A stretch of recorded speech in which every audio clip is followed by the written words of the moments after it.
Boa noite. Olá, galerinha, tudo bem com vocês?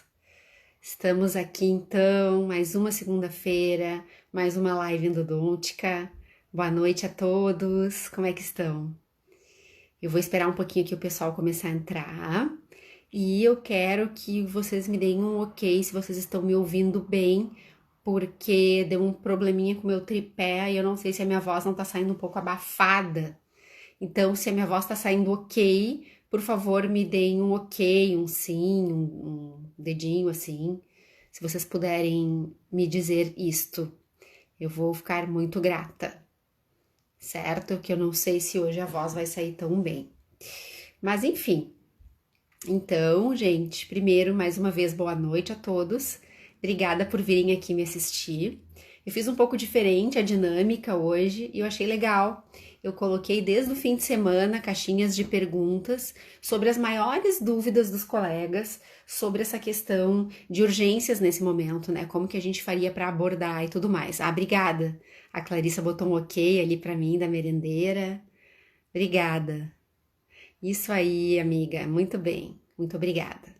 Então, gente, eu mudei então um pouquinho essa dinâmica, porque, enfim, são várias perguntas que acabam chegando, né? Às vezes eu escolho um tema que eu acabo gostando mais de falar e não exatamente o que as pessoas querem ouvir. Então eu quis ouvir um pouco o que as pessoas que me seguem nesse Instagram gostariam de saber, meus amigos, os alunos, enfim, né?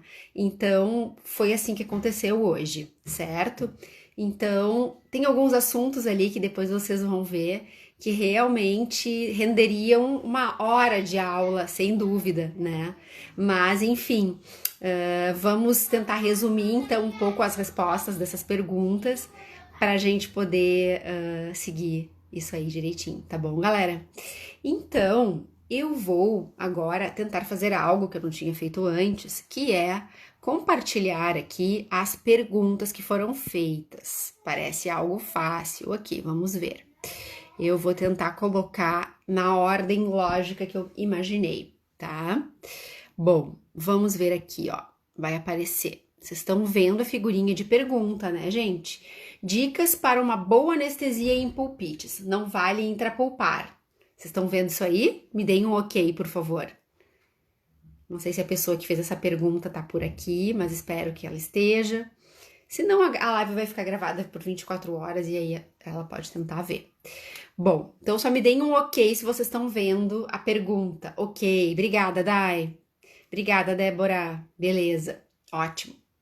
Então tá jóia. Bom, então, isso é uma das coisas. Vamos começar já chegando, chegar chegando, né? Chegar com uma pergunta bem difícil de responder. E eu acho que esse assunto é algo que renderia, sem dúvida, uma aula longuíssima. Ainda mais para quem tem mais conhecimento em farmacologia do que eu, sem dúvida, tá? Então eu vou tentar responder essa pergunta mais ou menos com a minha experiência clínica, tá? Porque realmente, além de ser professora, eu trabalho com endodontia há muitos anos, né? Nem queria dizer quantos, mas vou dizer 20 anos, né? Esse ano vai ser 21 já, que eu sou formada, eu sempre trabalhei com endo, enfim, tá? Enfim, então essa pergunta vai ser baseada sim em ciência e também com o que eu vejo na minha clínica, tá? Então, olha só, dicas para uma boa anestesia em pulpites. Não vale intrapoupar, haha. Sim, é muito fácil, né? Bom, então realmente a questão da anestesia nas pulpites irreversíveis, sintomáticas, agudas, é algo extremamente complicado. Todos nós aqui, tenho certeza, já passamos por dificuldades, por frio na barriga, por sofrer às vezes de dor junto com o paciente nessa hora, de tão difícil que essa anestesia é, tá? E especificamente, eu diria que isso acontece nos molares inferiores, tá? Então aqui eu vou falar um pouco sobre essa dificuldade, como conseguir uma boa anestesia nas pulpites agudas em molares inferiores, tá? Por quê? Porque eu vou precisar fazer a anestesia, o bloqueio do nervo dentário inferior, que é um nervo de difícil anestesia. A técnica já é um pouco mais complexa, né? A técnica da DI. E além disso, quando a gente está diante de um processo inflamatório agudo pulpar, o que a gente chama de anestesia pulpar, ou seja, na hora que nós entramos em contato com a polpa, ela deveria estar anestesiada. Para se obter essa anestesia pulpar num quadro de pulpite irreversível aguda, no molar inferior, em que se precisa fazer uma anestesia do dentário inferior, é bastante complicado, tá? Por quê, pessoal? Realmente é a questão do processo inflamatório, sim, né? O processo inflamatório da pulpite aguda envolve inúmeros mediadores e envolve prostaglandina, que vai estimular muito esses nossos receptores, vão estar muito sensíveis. Então, isso vai atrapalhar bastante o processo de anestesia. Quantas vezes a gente faz a DI com a técnica correta, né? Qual é o sintoma de anestesia que a gente deveria perguntar para o nosso paciente para imaginar que essa anestesia pegou, por exemplo? Seria, então, a anestesia do lábio inferior, naquele lado que a gente está anestesiando. E também a lateral da língua. Então, toda vez que a gente faz a anestesia DI e observa esses sintomas, e aí pode-se fazer um teste também no dente, né? Digamos que esse dente estava muito sensível ao frio, jogar um jato de ar, jogar uma água, testar na dentina, se já há uma anestesia dentinária, e digamos que sim, que tá tudo ok, aí a gente poderia começar a trabalhar com a broca. Mas, vamos supor que seja um dente que tem uma restauração, a gente remove a restauração e no momento que entrou em contato com a dentina, o que acontece? O paciente tem muita dor. E com isso, a gente não conseguiria seguir adiante nessa dentina muito dolorosa, realmente, a gente não pode continuar, né, com esse procedimento. Aqui tá a colega que fez a pergunta, mas eu prometi que eu não ia entregar quem é que perguntou o quê, para vocês ficarem tranquilos e perguntar bastante, então não vou entregar. Mas eu tô fazendo essa pra ti, amiga, que tu tá vendo aí, ó, tá? Essa resposta é pra ti. Bom, então, primeira coisa, tá? Vamos nos certificar de uma boa técnica anestésica DI, certo? Então, vamos fazer a anestesia do nervo dentário inferior de forma adequada. Eu gosto muito de utilizar a mepivacaína, mepiadre com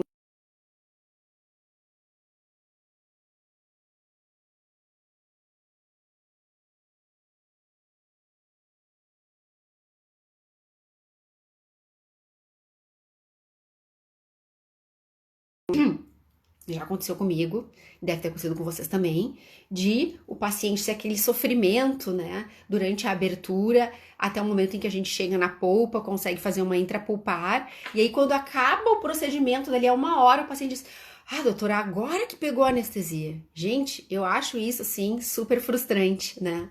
Eu me sinto bastante frustrada quando isso acontece. Então, a gente precisa dar tempo ao tempo. Então, os estudos mostram que ela pode levar até 19 minutos, até 30 minutos para fazer efeito. Então, claro que é uma coisa dramática, porque eu posso estar com a minha agenda cheia, eu posso ter um paciente daqui a alguns minutos e eu tenho que esperar fazer efeito. Claro, hoje em dia, nesse momento que a gente está vivendo, seria interessante que nós deixássemos períodos mais longos. A gente não tem, ninguém tá com a agenda cheia, né? Então, nós poderemos, já que a gente vai falar antes por telefone com esse paciente, deixa um horário de 2 horas, pelo menos, porque já tá reclamando de dor, a gente faz essa triagem prévia, imagina que é uma pulpite irreversível, poxa, vamos fazer a técnica anestésica correta e vamos aguardar pelo menos esse período de 15 minutos, por aí, né? Anestesia e depois conversa, deixa para conversar mais depois, né? Na medida do possível.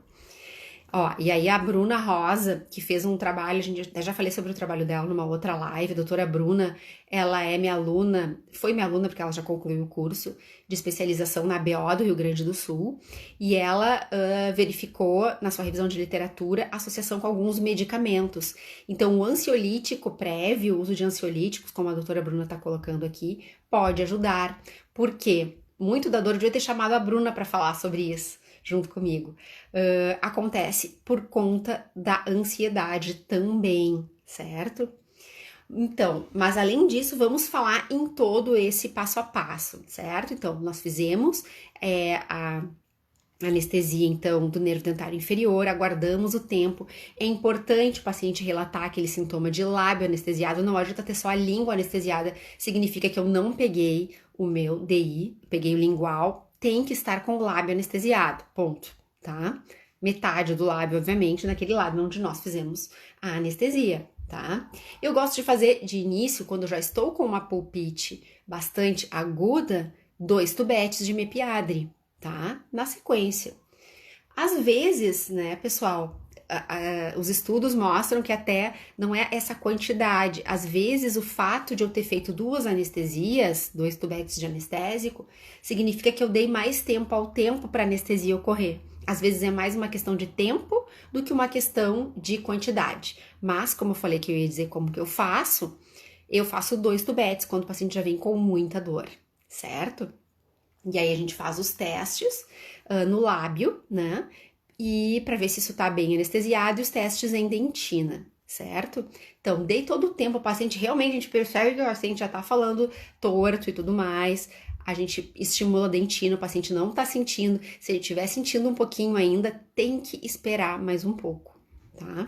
E aí existem, além dessa questão do ansiolítico, que a doutora Bruna Rosa falou, existem outras 2 situações que podem nos ajudar também. E eu trago esses dados bem recentes de uma revisão sistemática com meta-análise da literatura, publicada, deixa eu olhar aqui, no Journal of Endodontics em 2018, certo? Que vai falar então sobre, que tá baseando um pouco isso que eu tô falando para vocês, não só a minha experiência clínica, tá? Então, isso aí. Além disso, nós podemos sim fazer os complementos anestésicos, como uma anestesia por vestibular desse dente, tá? Do molar inferior. Claro que se vocês fizerem só essa anestesia por vestibular, ela não adianta, né? A gente não tem aquela circulação, aquela inervação terminal. É necessário também fazer a anestesia, fazer o bloqueio do nervo, tá? Dentário inferior, mas a gente pode fazer como complemento, então, essa anestesia por vestibular e, sem dúvida nenhuma, uma anestesia que não requer um aparato específico, um equipamento específico, é a anestesia intraligamentar. Então, a gente começa na dentina, percebeu que o paciente tem uma dor muito aguda em dentina, vamos fazer a anestesia no ligamento periodontal, por distal e por mesial, tá? Importante, dica, como o ligamento periodontal realmente é bastante fibroso, é bastante rígido, não adianta a gente fazer aquela anestesia e pingar um monte de anestésico na boca do paciente, ele sente aquele gosto ruim e na verdade a gente não está anestesiando nada. É importante, inclusive, eu pré-curvo a agulha e eu seguro a agulha, eu pressiono a agulha contra o ligamento periodontal, a ponto que na hora que eu vou fazer a injeção da solução anestésica, eu sinto bastante resistência, tem que ter resistência. E não é um tubo de anestésico que a gente vai colocar no ligamento periodontal, pelo contrário, é uma quantidade pequena, 1, 2, 3 gotas, poucas gotas, porque eu estarei pressionando então contra o ligamento periodontal e vou então fazer sob pressão algumas gotas. A gente olha que vai esquemiar e com isso a gente sabe que teve uma boa anestesia intraligamentar. As colegas estão perguntando se a live vai ficar salva. Se Deus quiser, vai. Que às vezes o Instagram nos prega peças, né?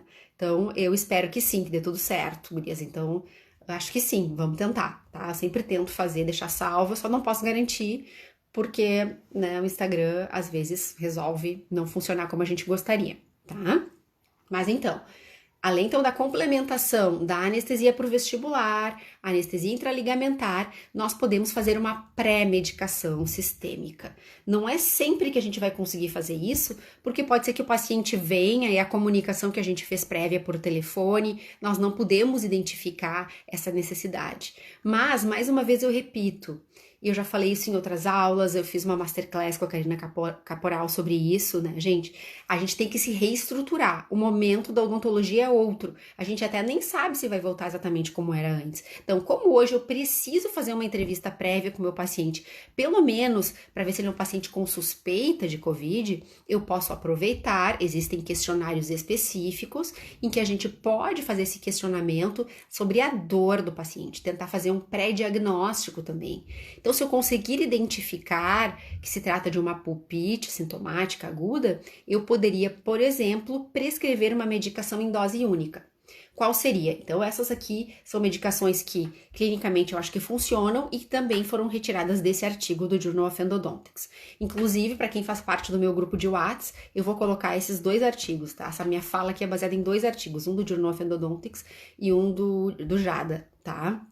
Então, nós vamos poder usar uma dose única de ibuprofeno. Essa revisão sistemática comparou com diversas drogas, e a dose única de ibuprofeno de 400 miligramas. Essa seria a dosagem mais adequada. Dosagens mais baixas, talvez, não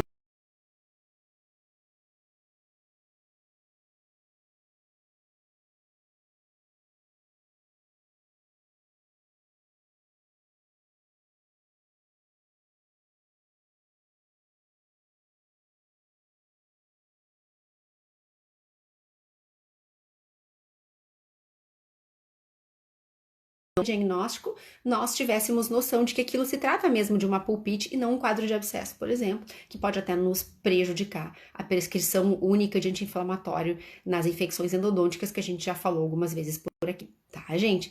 Então, seriam essas as minhas sugestões, certo? Técnica correta de DI, tem que pegar o lábio inferior, se não pegar, porque a anestesia lingual não funciona. Complementar por vestibular complementar, não é a única anestesia, tá? Fazer uma anestesia intraligamentar, que com a técnica correta, sob pressão e injetando pouca quantidade, tá bom? E também a gente pode lançar mão da medicação anti-inflamatória prévia e também de ansiolíticos, como a doutora Bruna falou, tá? Enfim, então seriam essas as minhas principais ideias a respeito desses cuidados com a DI na pulpite sintomática em molar inferior, certo? Existe um dispositivo, né, que para anestesia intraóssea, que a anestesia intraóssea é infinitamente mais eficaz. Eu não sei se tem para vender aqui, eu nunca fui atrás disso, né? Que é, agora esqueci o nome, enfim, mas é um dispositivo que faz anestesia intraóssea, que manualmente com a carpulha a gente não vai conseguir fazer. Já é difícil fazer a intraligamentar, mas com cuidado a gente consegue sim fazer bastante pressão e anestesiar o ligamento periodontal.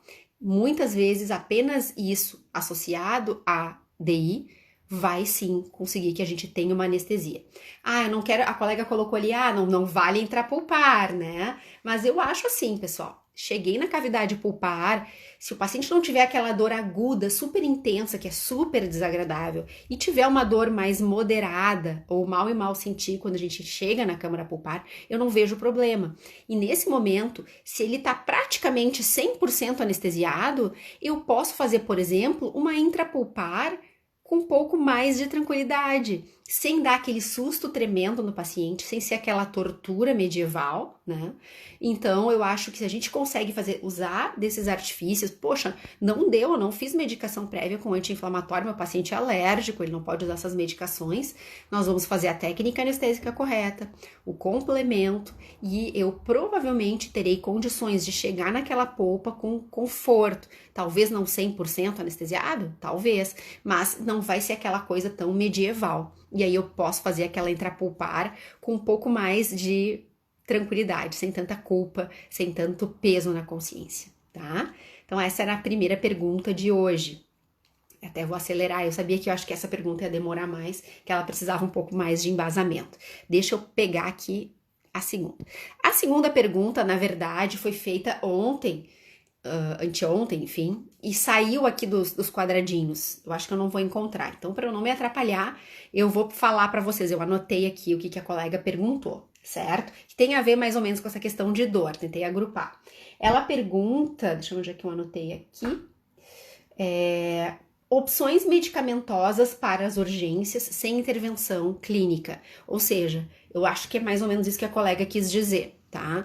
Por exemplo, eu tô fazendo então essa pré-entrevista online, a gente tá nesse momento de pandemia, eu não vou sair atendendo, vou tentar triar aqueles pacientes que realmente precisariam de atendimento odontológico, ou vamos supor que é um paciente que ele tá em quarentena mesmo, ele tá com sintomas respiratórios, tá com, enfim, gripado, e seria bom que ele não viesse ao consultório, mas ele tá com dor de dente, vamos supor, né?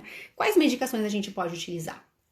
Bom, então para as dores mais moderadas, e se a gente tiver condições de avaliar através de vídeo, enfim, e de fotos, e verificar que esse paciente, por exemplo, ele não possui infecção endodôntica ou periodontal, infecção de nenhuma ordem, nós poderíamos, por exemplo, prescrever anti-inflamatório, por tempo curto. Eu não gosto muito de prescrever um anti-inflamatório, mas eu deveria ter uma noção, né, com as minhas perguntas, se não se trata de infecção e, por exemplo, prescrever um ibuprofeno por 3 dias. Eu não vejo maiores problemas, certo? Pelo menos para ele aguentar esse período de quarentena, se ele estiver no final do período de quarentena, digamos assim, certo? Para as dores mais intensas, aí sim nós temos que utilizar os analgésicos opioides, tá? Os narcoanalgésicos, como é o caso do Tilex 30, certo?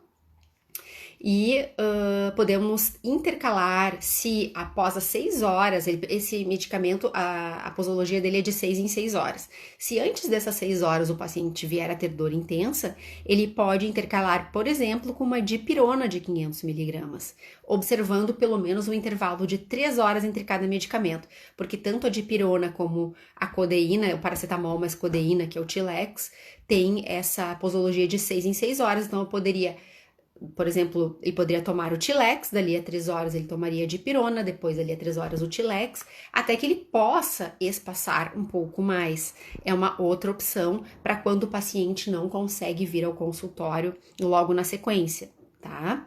E também eu acho que a gente tem que estar atento à questão das assimetrias faciais, a gente conversou bastante na live do Dr. Marcel, professor de cirurgia buco lá da URGS. A live com ele tá salva no YouTube, tá? O nome do canal é Canal da Endo. E quem quiser pode me pedir no direct que eu mando o link, que foi bem legal essa aula, tá? Inclusive eu tô devendo, para quem tá aqui é do meu grupo do WhatsApp, eu tô devendo o resumo da aula com o Marcel e o resumo da aula com a professora Julieta. E farei isso essa semana, que eu tava envolvida, tinha bastante trabalho, por incrível que pareça. Então, eu acabei não fazendo isso ainda, melhor, não tá pronto. Então, assim que eu puder, eu já vou enviar isso para vocês, tá? Mas seriam essas as minhas sugestões. E se a gente for prescrever um anti-inflamatório, é importante monitorar esse paciente para observar se ele não vai apresentar algum aumento de volume. Por que aumento de volume? Porque é um indício de infecção.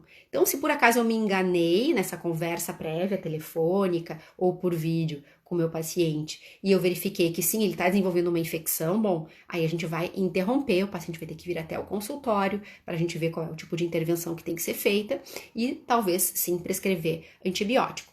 E nos casos em que o paciente tem então esse aumento de volume facial, ele tem então sinais de comprometimento sistêmico, que ele possa vir a estar desenvolvendo um abscesso e que pode estar tendo uma complicação maior, aí sim nós vamos entrar com antibiótico para esse caso, amoxicilina, clavulin, ou então para alérgicos, clindamicina, azitromicina, certo? Então ficar bem atento e evitar usar os anti-inflamatórios nos casos de infecção.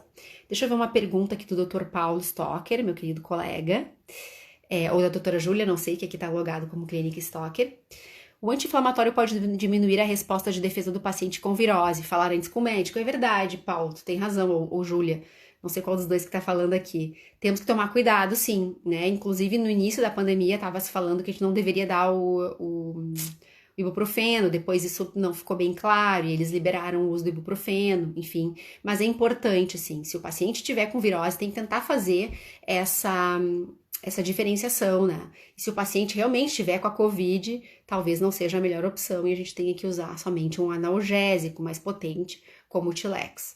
Talvez esse meu exemplo faltou realmente complementar e eu agradeço aqui essa complementação para a gente tomar cuidado mesmo, já que se ele tiver realmente com o coronavírus, isso pode ser mais complicado e é importante conversar com o médico para ver qual medicamento para dor que eu poderia prescrever que não vá interferir nessa evolução clínica, que pode ser algo muito mais grave, né?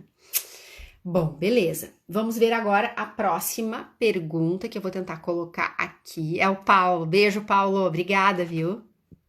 Vamos ver então aqui a próxima pergunta. Deixa eu ver o que eu tinha anotado aqui na ordem para ficar legal. Tá, agora esta pergunta aqui, ó. Paciente com dor não localizada. Qual critério para escolher qual dente realizar a abertura? Bom, gente, essa aqui é a pergunta de $1 milhão, né? Isso aqui vale, sem dúvida, uma live inteira, tá? Quando a dor não é localizada, aquelas pulpites terríveis, né? Dor difusa. Pergunta para o paciente onde é que dói, ele diz, dói aqui. Ele não sabe se é em cima, se é embaixo, ele só sabe se é no lado direito ou esquerdo e vem sofrendo muito, né? Bom, aí para a gente poder fazer esse diagnóstico, realmente é algo um pouco mais complexo. Vai envolver, então, desde o questionário sobre a história da dor, que envolve a localização da dor, nesse caso difusa, a intensidade, certo? Entre outras perguntas. Fazer o exame radiográfico, vão algumas dicas aqui, tá? Vou tentar dar umas dicas mais rápidas, mas eu acho que é um assunto que não vai se encerrar nessa resposta, tá? Para a colega que perguntou isso e para vocês que estão aqui assistindo. Realmente, eu acho que não se encerra aqui porque é algo um pouco mais complexo de se responder, tá? Mas então, eu acho que a gente pode fazer radiografia não somente desse dente que tá doendo, que o paciente refere dor. É importante radiografar o quadrante e o quadrante antagonista, porque acontece muito de ter a dor reflexa, que pode ocorrer no arco antagonista ou para os dentes vizinhos, certo? Então, nós precisamos avaliar o tipo de restauração que eu tenho nos dentes vizinhos. Por exemplo, se eu quiser avaliar profundidade de restauração, eu posso ainda incluir uma radiografia interproximal. Radiografia interproximal nos dá bem essa relação da profundidade da restauração com a câmara pulpar, coisa que às vezes fica um pouco mascarada na periapical, tem uma diferença. E com isso, eu vou começando a fazer esse diagnóstico. E é importante testar com teste térmico de percussão todos esses dentes em volta, tá? Até que um dente doa mais a percussão, ou então eu perceba a presença de trincas. Em dentes que possuem trincas, a gente pode estimular bastante com jato de ar para tentar identificar qual é o dente que dói mais e ouvir o que o paciente nos conta, tá? Claro que ele pode estar enganado, né? Já aconteceu muitas vezes de o paciente ter uma dor compatível com pulpite e apontar para um dente que tem coroa protética, que tem endodontia feita, que não tem lesão, não tem nada, e o paciente jura que é aquele dente. E a gente tem que provar para ele por A mais B que não é aquele dente. Daí, 2 dentes de distância para distal, vamos supor que sejam um pré-molar e na região de molares, a gente vê, por exemplo, uma cárie, uma restauração profunda, ou uma das coisas que dificulta um pouco o diagnóstico são aqueles dentes com restaurações mais rasas, geralmente amálgama, e a gente percebe trincas dentinárias. E isso pode ser causa de pulpites bastante dolorosas, que podem ter essa dor difusa ou dor reflexa. Então, essas são algumas poucas dicas. Eu acho que talvez mais adiante, depois eu faço outra enquete com vocês, se vocês quiserem uma aula mais completa sobre isso, tá? Que aí eu posso montar para vocês também, certo? Senão a gente vai ficar todo o tempo aqui falando sobre esse mesmo assunto. Se sobrar tempo, eu volto aqui nesse assunto e dou mais algumas dicas, tá bom? Vamos ver aqui qual foi o próximo assunto que eu separei. Aqui, tá? Vamos ver aqui nas perguntinhas para ser na ordem. Onde é que tá? Aqui. Durante esse período de pandemia, tu estás fazendo as consultas em sessão única quando necro? Bom, não estou, tá? Eu acho que eu posso aqui me posicionar e eu respeito as modalidades de tratamento, as escolas em que as pessoas se baseiam, mas eu não trabalho com necrose em sessão única, tá? Por diversos motivos, a gente fez também uma live em que a gente falou sobre isso, tá?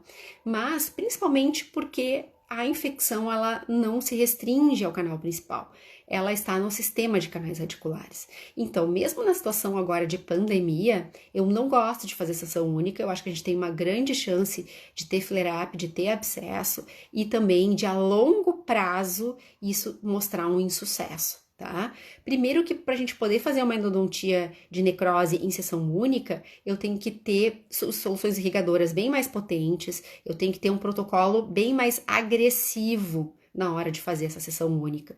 E isso, eu não tenho experiência também com isso.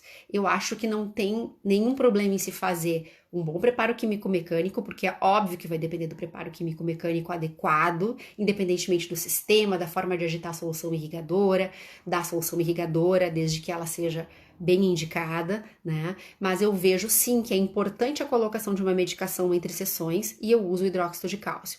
Então, quando eu falo nessa história da gente ser resolutivo, da gente realmente tentar evitar um grande número de vindas ao consultório, eu acho que isso não se aplica para o caso de necrose. Ou melhor, até se aplica, porque se nós fizermos a técnica correta e conseguirmos fazer isso em 2 sessões, eu acho que está muito tranquilo.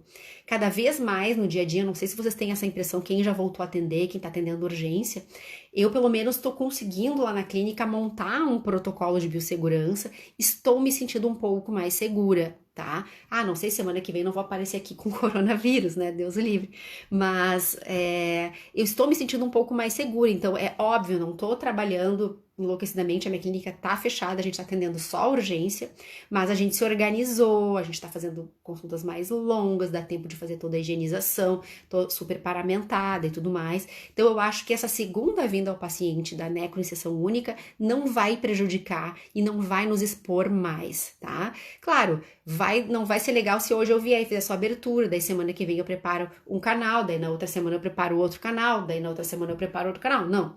Abertura, PQM na mesma sessão, coloca a medicação, pode aguardar 15 dias, tranquilo, deixa o tempo do hidróxido de cálcio e obtura na segunda sessão, tá? Existem poucas situações em que eu faço necro em sessão única, que é principalmente dente sem coroa.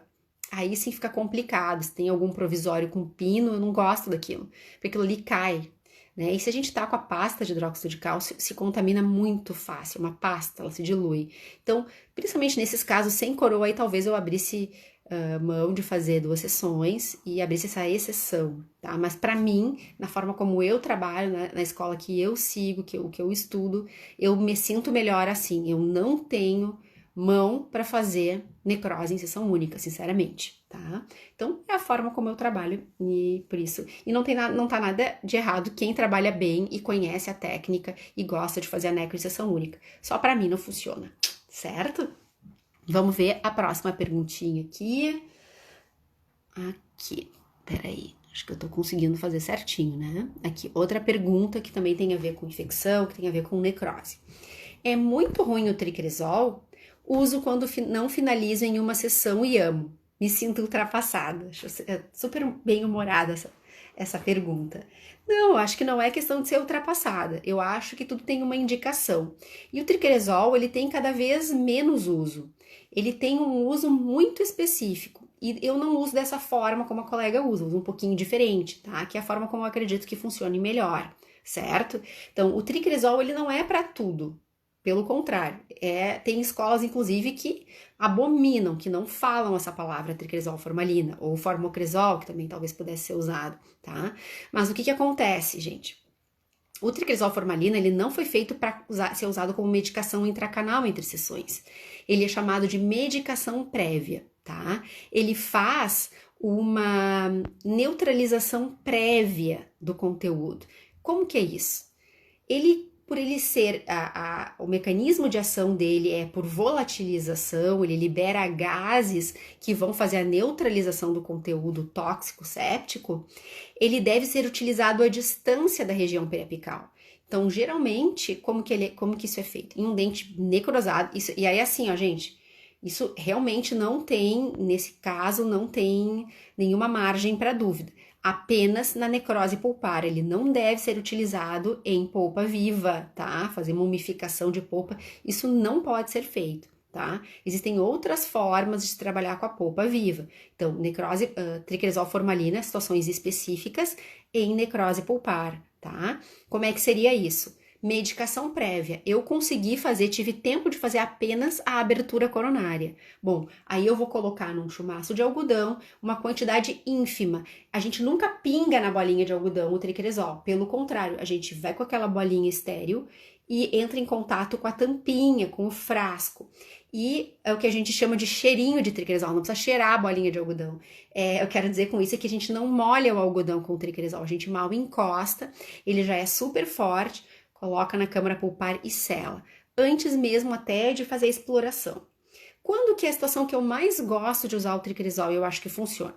Nos casos de abscesso apical agudo, em que a gente ainda não ficou satisfeito com aquela drenagem, tá? Ou eu não consegui fazer, o paciente está com dificuldade de abertura de boca, certo? Então, o que acontece? Eu faço a abertura coronária, vamos supor no caso em que ocorreu a drenagem, e eu percebo que, eu imagino que logo esse dente vai voltar a drenar. Então, eu não faço o PQM completo e coloco o tricresol formalina naquela situação que eu falei, em pouquíssima quantidade, na câmara pulpar. Ele nunca deve ser colocado na câmara pulpar quando eu tenho os canais totalmente preparados, porque ele vai simplesmente se volatilizar para a região periapical e ele vai fazer uma pericementite química bastante grave, tá? Ele tem que ser colocado à distância na câmara pulpar quando eu tenho o meu canal repleto de sujeira, tá? É antes da gente fazer o preparo.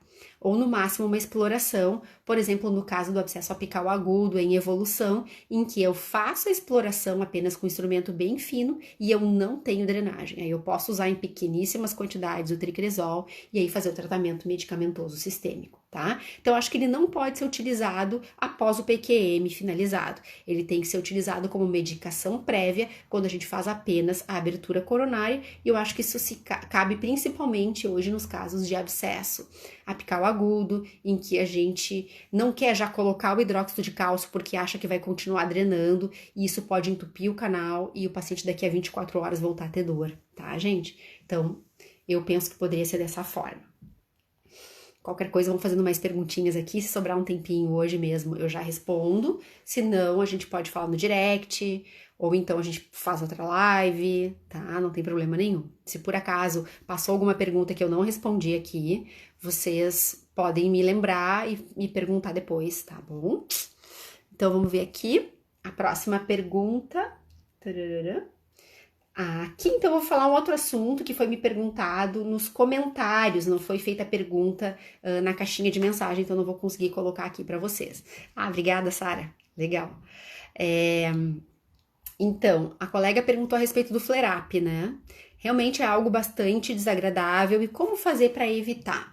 Tem situações que é inevitável, né? A gente sabe que a exata forma como ele acontece, por que acontece, enfim, às vezes não tá bem elucidada. Tem a ver com a resposta do paciente, com a resposta que ele vai ter, se ele vai ter uma resposta muito exacerbada àquele procedimento ou não, né? Então, toda vez que a gente vai estimular o tecido, ele vai reagir de alguma forma e pode reagir de uma forma exacerbada, que é o flare-up, tá? Mas o que eu considero, assim, que a gente poderia fazer? Principalmente, o que mais incomoda, né, são aquelas situações em que o paciente tem uma lesão crônica, ele tem uma periodontite apical crônica, às vezes ele nem sabe que ele tem, né, e em um exame de rotina, por exemplo, uma panorâmica, a gente identifica que tem uma necrose pulpar e uma lesão periapical crônica que o paciente nunca teve nem dor. Olha, você tem que fazer tratamento endodôntico, tá vendo que tem uma lesão aqui, esse teu dente tem uma infecção, esse processo inflamatório crônico não pode ficar aqui no teu organismo dessa forma e tudo mais. Nós vamos fazer o procedimento endodôntico e aí logo após, mesmo sem obturar na mesma sessão, porque eu não obturo na mesma sessão, como eu falei para vocês, a necrose, né? Mas a gente coloca a medicação intracanal e aí ocorre dor, edema, aumento de volume, dor bastante importante nas primeiras 24 horas, isso é o flare-up, né? Então, pessoal, às vezes a gente pode evitar que isso ocorra com uma técnica endodôntica mais cuidadosa, tá? Então, se eu já tô vendo que é um dente que já tem uma lesão crônica, e quanto maior for essa periodontite apical, quanto mais radiolúcida, eu sei que essa é uma lesão mais virulenta, ela tá ali há mais tempo para ter reabsorvido tudo aquilo de osso, e com isso, aquela microbiota ela é mais virulenta. Então, a gente tem que tomar cuidado, quando a gente já vê de antemão que é um caso desses, não fazer nada muito vigoroso, trabalhar com técnicas, coroa ápice, seja manual, seja usando sistemas rotatórios, fazendo primeiro aquilo que a gente chama de penetração desinfetante com instrumentos finos, trabalhar com calma. Eu acho que essa pandemia também vai nos ajudar a aprender a trabalhar com mais calma e isso pode nos ajudar nessas situações. Claro, dependendo do tipo de reação que o paciente tem, dependendo da forma como cada paciente vai reagir, a gente não tem muito como evitar o flare-up. Às vezes a gente fez tudo o que tinha que fazer e mesmo assim ele aconteceu. Então eu diria pra gente tomar muito cuidado nesses casos, principalmente se a gente vê que tem uma lesão maior, algo que já tá ali há mais tempo, então tem uma chance de incomodar depois, tá? E pensando nisso, para quem não tem tanta experiência, e eu fiz isso muito no meu início de carreira, quando eu via que era um caso de necrose assintomático, né? Periodontite apical assintomática ou crônica, eu fazia esse tratamento endodôntico em 3 etapas. Primeiro, abertura coronária e uso da medicação prévia com tricrisol, porque ele neutraliza o conteúdo séptico. E na segunda sessão, quando a gente volta para fazer a penetração desinfetante, o PQM e a colocação do hidróxido de cálcio, eu já vou ter neutralizado parte daquele conteúdo. E isso eu não falei, vou complementar aqui, eu não falei antes, quando a gente usa o tricrisol formalina, pessoal, na outra sessão, eu obrigatoriamente, após o PQM completo, devo utilizar o hidróxido de cálcio. O fato de eu ter usado o tricrisol não me libera da utilização do hidróxido de cálcio depois, tá? Isso é bem importante. Então, lembrem disso. Então, para quem está começando, uma das formas de se evitar o flare-up é esse. Agora, a gente também tem que pesar a questão da hora e tal, mas aí cada um vai saber usar do bom senso, de acordo com a sua experiência clínica, o que vai ser pior, né? Ter uma exacerbação aguda ou não. É claro que não é certo que, vou usar o tricrisol e isso não vai acontecer. Não, não é bem assim, porque o tricrisol tem que... Voltou. Tô me ouvindo, gente? Podem me dar um ok se eu voltei? Que eu vi que pausou o vídeo. Bom, eu vou seguir falando quando vocês puderem dizer que estão me ouvindo, tá? Bom, então, tem que ultrapassar esse fragmento, primeira etapa, ultrapassar o fragmento e depois pode-se utilizar insertos ultrassônicos para tentar deslocar. Obrigada, Ana Maria. Obrigada, querida. Então, se nós não conseguirmos remover o fragmento, o fato de ultrapassar e preparar esse canal passando pelo lado já é maravilhoso. E aí sim nós vamos utilizar uma boa agitação da solução irrigadora para que o nosso hidróxido de cálcio possa chegar lá bem direitinho, tá? Obrigada, galera. Para que o meu hidróxido de cálcio possa então atuar para conseguir um bom preenchimento com a pasta de hidróxido de cálcio, e eu deixaria pelo menos aqueles 15 dias regulamentares da pasta de hidróxido de cálcio. Agora, uma coisa que é até boa disso acontecer na raiz mesiovestibular ou no canal mesiovestibular dos molares do primeiro molar superior, é que o que acontece, gente? Na grande maioria das vezes eu vou ter um canal mesio-palatino, né? Então, o fato de eu ter o canal mesio-palatino me ajuda muito, porque também tem uma chance deles terminarem juntos. Então, se eu não conseguir remover o fragmento ou não conseguir pelo menos ultrapassar ele do mesio-vestibular, eu venho pelo mesio-palatino, faço um belo preparo químico-mecânico, uso e abuso das soluções irrigadoras, da agitação, seja ela ultrassônica. Eu sei que agora o ultrassom está um pouco banido em função da questão do aerossol, mas se a gente utilizar ele sem água, apenas agitando hipoclorito de sódio e com o isolamento absoluto, eu acredito que a gente vai se proteger muito bem, usando uma bomba a vácuo, aqueles sugadores mais largos que agora estão sendo comercializados, talvez para esses casos em que eu tô mais desesperada, né, eu posso usar a agitação ultrassônica, tá? E aí preencher bem com hidróxido de cálcio esses dois canais. Então, quando é no mesio-vestibular e a gente consegue acessar o canal mesio-palatino, é mais uma forma da gente conseguir essa desinfecção melhor dessa região apical. Mas realmente é preciso bastante atenção e esforço para pelo menos ultrapassar esse fragmento com um instrumento bem fininho, tá? E depois tentar, com esse mesmo instrumento já em posição, a gente pode até vibrar o próprio instrumento com o ultrassom, que ele pode acabar deslocando esse fragmento e bastante irrigação, aspiração e tudo mais. Aí isso seria o melhor cenário, né? Quando a gente consegue deslocar e remover o fragmento fraturado. Caso contrário, nós vamos fazer a ultrapassagem do instrumento, medicação intracanal, já que é uma necrose, com hidróxido de cálcio, e fazer um bom preparo e medicação também do canal mesio-palatino, que vai estar na mesma raiz, e com isso eu posso tentar ter uma desinfecção melhor desse conjunto todo, tá bom? Beleza! vamos ver aqui mais umas perguntinhas, certo? Bom, agora eu vou falar um pouco sobre a questão dessa pré-consulta clínica. Até vou tirar daqui, que agora não é mais esse assunto, para a gente poder concluir a nossa conversa de hoje. Deixa eu só ver aqui se apareceu, parece que apareceu mais uma pergunta. Não, é isso aí. Bom, e aqui eu tenho uma pergunta que me foi feita no direct e também nos comentários dos posts a respeito dessa teleodontologia, que é a nossa grande novidade do momento, né? Essa questão da gente fazer essa entrevista prévia e muitas vezes, agora nesse caso do coronavírus, a gente pode até mesmo pensar em apenas fazer uma medicação sistêmica, se tiver indicado, né, para o paciente. E como que a gente poderia fazer? Bom, a colega perguntou principalmente a respeito de receita digital eletrônica, tá? Eu andei então dando uma olhada sobre isso e realmente não existe nada ainda oficial para odontologia, tá?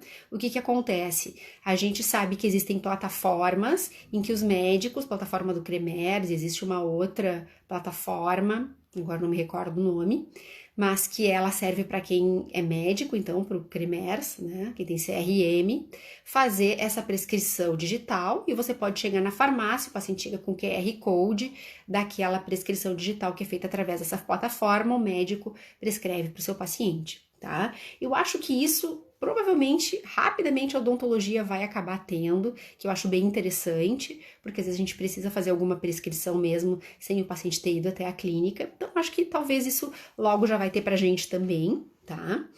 E existe a possibilidade também das assinaturas digitais, que ocorrem através de certificação digital, tá? Mas isso vai depender da rede de farmácias, né? Então, aqui no Rio Grande do Sul, em Porto Alegre, que é onde eu moro, principalmente, a gente tem duas grandes, que é a Panvel e a Droga Raia, né? Então, dependendo da farmácia, da rede que vocês estiverem trabalhando, ela pode ou não aceitar essas assinaturas eletrônicas, tá? Então, você pode fazer oficialmente um certificado digital, e aí na sua cidade existem empresas que fazem isso, ou então existem sites como o DocuSign, que faz também uma assinatura digital que não é tão oficial como a certificação digital propriamente dita, tá?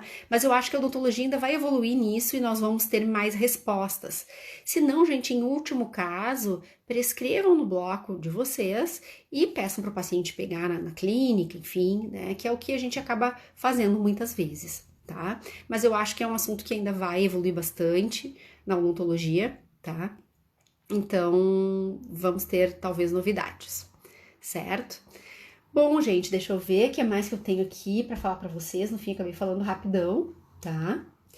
Se alguém tiver mais alguma pergunta, quiser me fazer, tá? Enquanto isso, eu vou falando, convidando mais uma vez quem estiver aqui e não participa ainda do grupo do WhatsApp e quiser participar, são bem-vindos. Eu coloco conteúdos extras lá e tô devendo o resumo de 2 lives anteriores que serão entregues essa semana e vou também colocar o resumo dessa live, algumas sugestões a respeito desses documentos digitais também, como que poderia ser feito, e aí teria realmente que conversar com as farmácias para ver se aceitam ou não onde vocês moram, tá?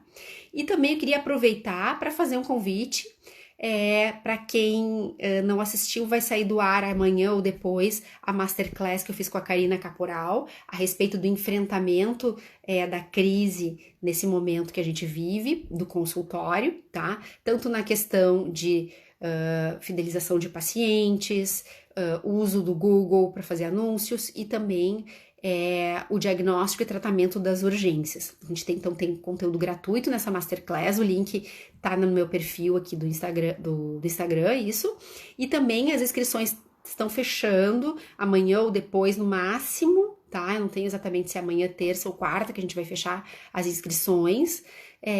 Dessa consultoria também, que é um trabalho conjunto meu e da Karina Caporal, que nós vamos aprofundar todos esses assuntos, vai ter consultoria individual por WhatsApp, tá bem legal, a gente planejou protocolos de biossegurança, protocolos de diagnóstico das urgências prontos para o cirurgião dentista poder usar e otimizar o seu tratamento nesse momento, tá bom? Então, entrem, tem os links todos ali na minha bio do Instagram, tá bom, gente? Mais uma vez, muito obrigada para todos que estiveram aqui. Eu vou tentar salvar ela agora quando eu desligar e vou tentar colocar nos stories para ficar por 24 horas. Avisem os colegas ou quem entrou agora e quiser assistir. Eu vou fazer todo o possível para colocar ali para vocês e salvar. Também às vezes a gente não consegue. Depois eu também vou tentar colocar no YouTube e eu aviso vocês aqui pelo Instagram, tá, pessoal? Boa noite e muito obrigada mais uma vez pela presença e pela participação.